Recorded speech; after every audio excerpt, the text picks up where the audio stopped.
आज से हम लोग हिंदी व्याकरण पढ़ने वाले हैं। तो आज का हमारा मूल टॉपिक है व्याकरण क्या है, और मुख्य रूप से हम शब्द के बारे में जानेंगे। तो पहले देखते हैं व्याकरण है क्या।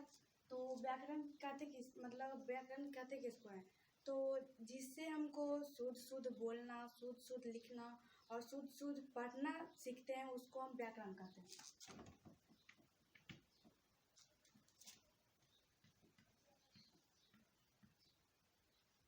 व्याकरण किसको कहते हैं, जो कि हम लोग जान गए। तो आज का हमारा मूल टॉपिक है शब्द के बारे में हम लोग जानेंगे।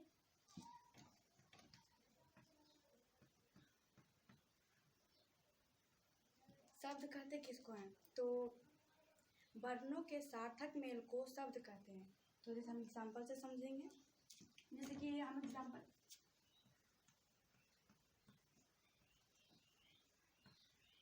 वर्णों के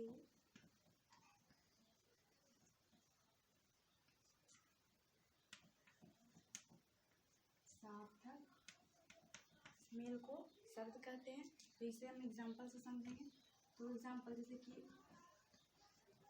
कलम, कलम तो वर्ण इसमें क्या क्या है, क प्लस ल प्लस म। तो जैसे क ल म, ये तीनों तो वर्ण है अलग अलग। तो तीन क्या वर्णों के सार्थक मेल को अगर हम इन तीनों को जोड़ दें तो क्या हमारा बन जाता है, कलम। तो जो कि एक शब्द है।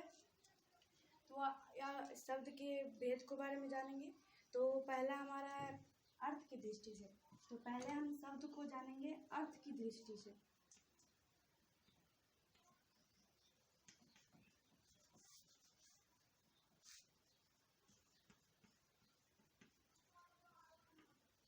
अर्थ की दृष्टि से, तो अर्थ की दृष्टि से हमारा शब्द दो प्रकार का दो प्रकार में है, सार्थक और निरर्थक। तो पहले जानेंगे सार्थक।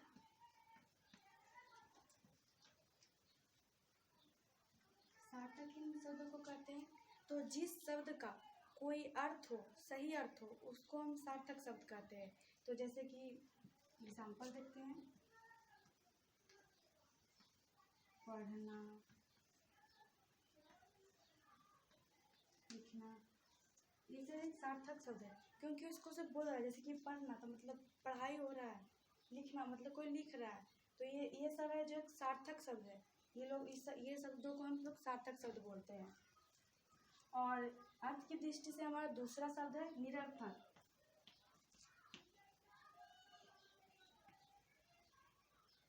निरर्थक तो निरर्थक किन शब्दों को कहते हैं, तो जिस शब्द का कोई अर्थ नहीं हो उसको हम लोग निरर्थक शब्द कहते हैं। तो जैसे मैं एग्जांपल देख लेते हैं,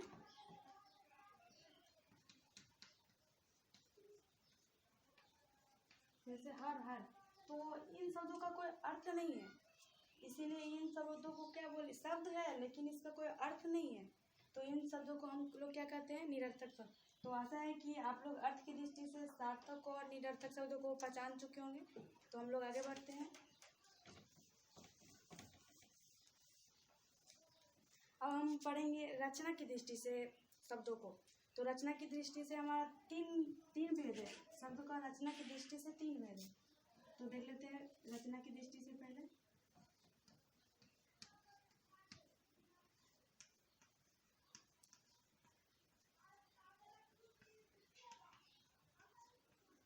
दृष्टि से, तो हमारा रचना की दृष्टि से सबसे पहला शब्द है रूढ़ शब्द।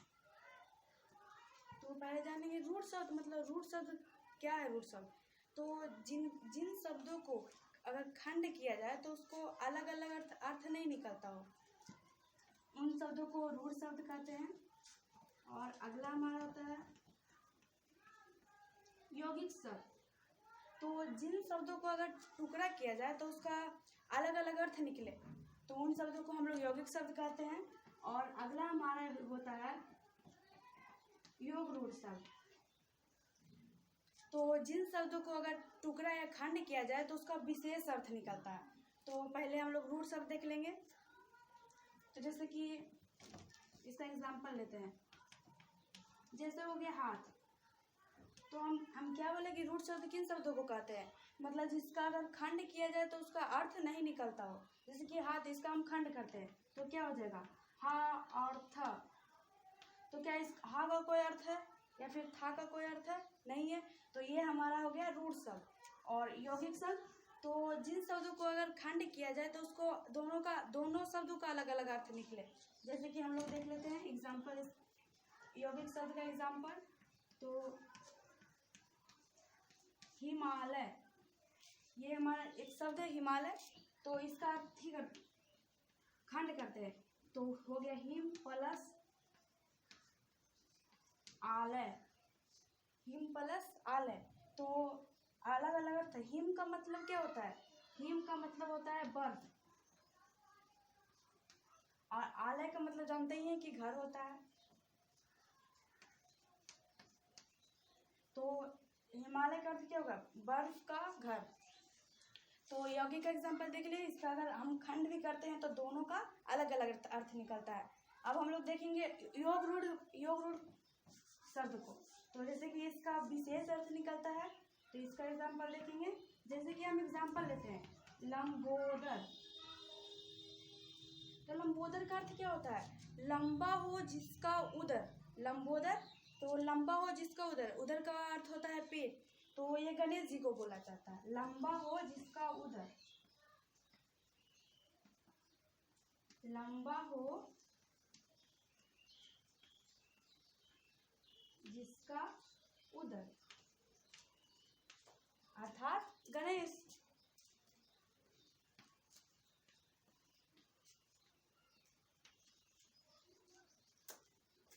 तो हम लोग रचना की दृष्टि से भी शब्द के भेदों को देख लेंगे, और अगला हम उत्पत्ति की दृष्टि से देखते हैं। आशा है कि आप लोग समझ गए होंगे रचना की दृष्टि से शब्द के भेद। अगला हमारा टॉपिक है उत्पत्ति की दृष्टि से। तो उत्पत्ति की दृष्टि से देखेंगे,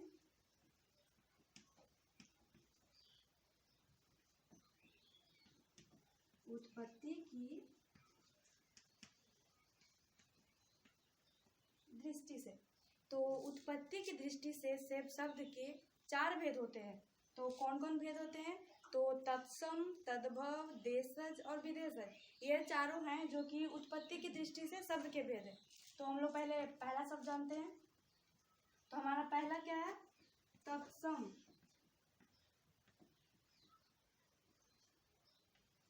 तत्सम शब्द किसे कहते हैं, तो संस्कृत के मूल शब्द को तत्सम शब्द कहा जाता है। तो जैसे एग्जाम्पल से समझते हैं, जैसे अग्नि, अश्रु, ये सब जो हैं ये सब संस्कृत के शब्द हैं, मूल शब्द हैं, इसीलिए इन शब्दों को तत्सम शब्द कहा जाता है।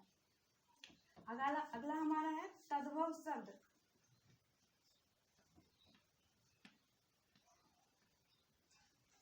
तद्भव, तो तद्भव किन शब्दों को कहते हैं, तो मतलब संस्कृत के मूल शब्दों को तो तत्सम शब्द कहते हैं, लेकिन तद्भव उन शब्दों कहते हैं मतलब संस्कृत के बिगड़े हुए रूप को तद्भव शब्द कहते हैं। जैसे कि अग्नि हुआ था तत्सम में, तो अग्नि का हो जाएगा तद्भव का एग्जाम्पल देखते हैं, आग।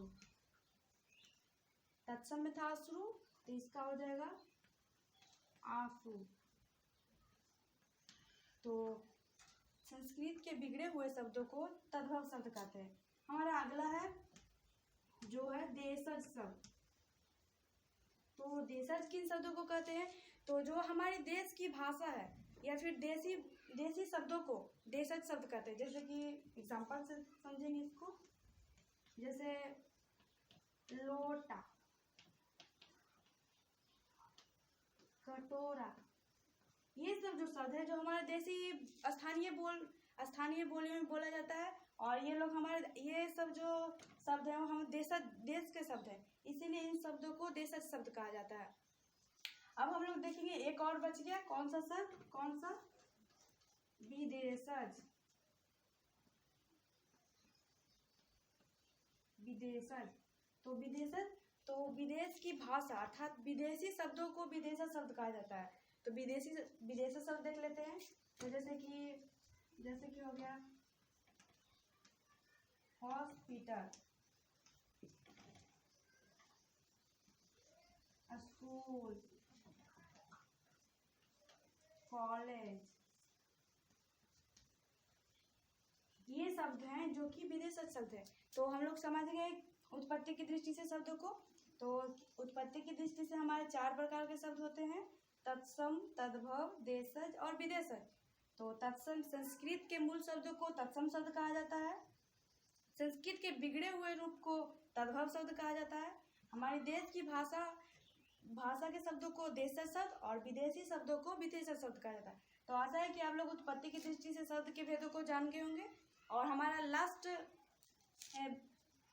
एक और है रूपांतरण की दृष्टि से शब्द, उसको भी देख लेते हैं।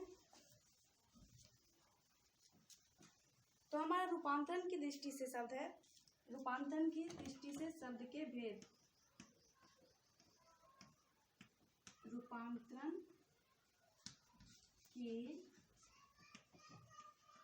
दृष्टि से, तो रूपांतरण की दृष्टि से शब्द के 2 भेद होते हैं, विकारी शब्द और अविकारी शब्द। तो अब ये दोनों के बारे में जानेंगे कि विकारी शब्द क्या है और अविकारी शब्द क्या है।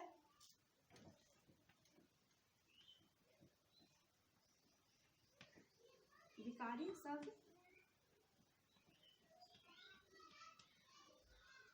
तो कहा जाता है कि जो शब्द लिंग, वचन, कारक ये सब के अनुसार वो बदल जाए, उसका रूप परिवर्तित हो जाए, तो उन शब्दों को हम लोग विकारी शब्द कहते हैं।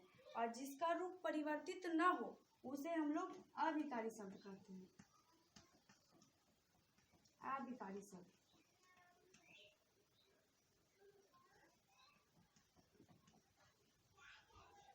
अविकारी शब्द, विकारी शब्द के भी भेद होते हैं और अविकारी के भी।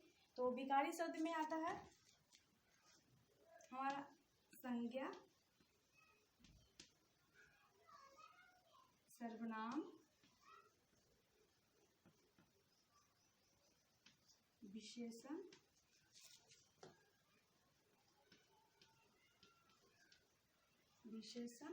और क्रिया।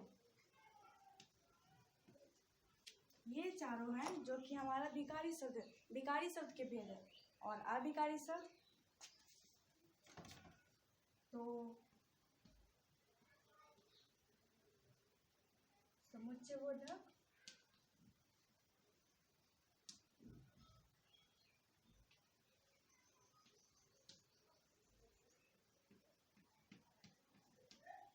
विस्मयादि बोधक,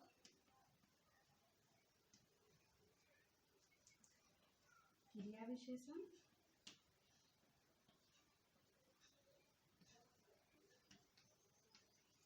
और संबंध बोधक।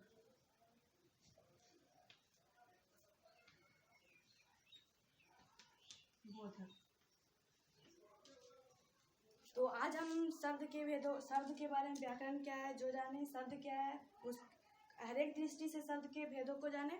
और अगले जो विकारी शब्द के भेद हैं, संज्ञा, सर्वनाम, विशेषण और क्रिया।